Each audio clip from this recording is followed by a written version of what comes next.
the three things that I want to leave with you, just these three. I could do 10, I could do a whole life class.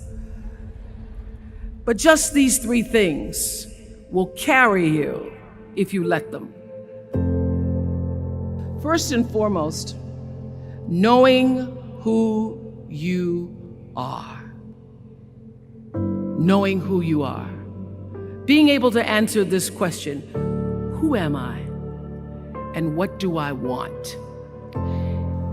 Who am I really? My answer is I am God's child.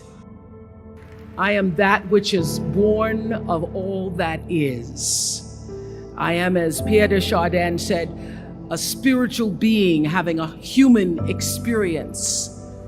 Come trailing the breath of the ancestors yet, but trailing the breath of the angels. And understanding that because I am connected to the source of all that is possible for me. That's who I am. And what do I want? I don't want to just be successful in the world. I don't want to just make a mark or have a legacy. The answer to that question for me is I want to fulfill the highest, truest expression of myself as a human being. I want to fulfill the promise that the Creator dreamed when He dreamed the cells that made up me. What do I want? You must have some kind of vision for your life. Even if you don't know the plan, you have to have a direction in which you choose to go. What I've learned is that's a great metaphor for life. You want to be in the driver's seat of your own life, because if you're not, life will drive you. So, knowing who you really are in this space and time that we embody. That's number one. What do you want? Who are you? Number two, you must find a way to serve. Martin Luther King said that not everybody can be famous, but everybody can be great, because greatness is determined by service. Now, we live in a world where everybody wants to be famous and where we admire people for just being famous. We think being known brings us value.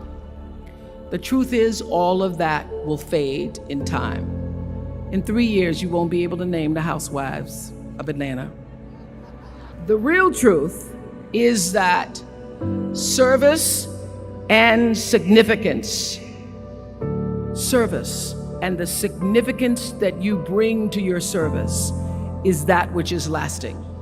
So to be able to, whatever your occupation or job or talent or gift is, our honorees today getting doctorate degrees, to apparently opposite fields, HIV and AIDS and the spoken word. But what they have in common is service, using the spoken word in service to community and the world, using your knowledge and information about HIV and AIDS and medicine in service to the world. And if you look at all the most successful people in the world, whether they know it or not, they have that paradigm of service. Everybody's talking about Mark Zuckerberg and IPO. Service. Jay-Z rapping. Service. Through the word, to people, through song. For many years, I was really just happy to be on TV, and people would stop and say, "Oh, you on TV?" "Yeah, I'm on TV. I like being on TV. It's a nice job." And it was about the time that I received my honorary doctorate from Spelman around 1993. So I don't know if that had something to do with it. I thought of myself as Dr. Winfrey. That I went back and I took a long look at what it was I was doing on TV and made a decision that I was no longer going to just be on TV, but I was going to use TV as a platform, as a force for good, and not be used by TV. And I will tell you, my decision to make that significant change in the way I operated on television, using television as a service, changed my career exponentially. Service through medicine, service through art, using whatever it is you produce, your product, as a way of giving back to the world. When you shift the paradigm of whatever it is you choose to do to service, and you bring significance to that, success will, I promise you, follow you. Service and significance equals success. That's number 2. Number 3, it's so simple, but so hard to do. Always do the right thing. Be excellent. People notice. Think of how you notice. You go to Taco Bell, somebody gives you an extra napkin and some sauce. You notice. You want to go back to that person. Because even at Taco Bell, excellence shows itself. Be excellent. Let excellence be your brand.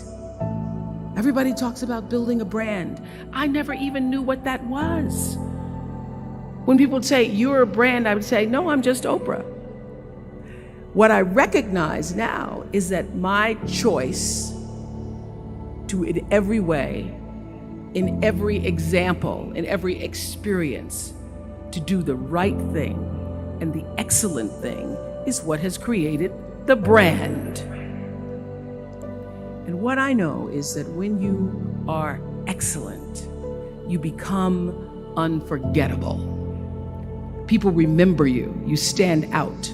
Regardless of what it is, you become an unforgettable woman. And that is what we all want. We want to be unforgettable and not forgettable. So doing the right thing, even when nobody knows you're doing the right thing, will always bring the right thing to you. I promise you that. Why? Because the third law of motion is always at work. For every action, there's an equal and opposite reaction. That is so true in all of our lives. You just have to do the right thing, and the right thing will follow you even when people don't support it. I remember many times on my show. There are many shows y'all never saw. And the reason you didn't see them is because I got the last vote. And I remember 2010, my team, hardest working team in television, had done this interview with a woman who turns out she was a Sunday school teacher by day and a sex addict at night. And they were like, you won't believe it. We got her going out, we got her with the men, and we get to show her, and she was willing to show us everything. I sat down with a woman for an interview that was taped. And during the process of the interview, I said, why are you doing this? And she said, oh, I want to help people. I want to tell my story and I want to help people. I said, do you have children? She says, yes, I have a 10-year-old son. I knew right then, this is never going to see the light of day. So we got off the air and I said to the lady, we are not going to air that show. And she said, why? My producer said, why? She knew she was being filmed. She knew what she was saying. She knows what I said, because her son will never get over it. Her son will never get over it. And it's not worth a rating point to me. Not worth a rating point to me to know that there's a 10-year-old boy who's destroyed because his mother went on the Oprah Winfrey Show and told all her business. You do the right thing, even when other people think it may not be. And oftentimes, when you make a decision to do the right thing, immediately you're faced with doubt. Was that the right thing?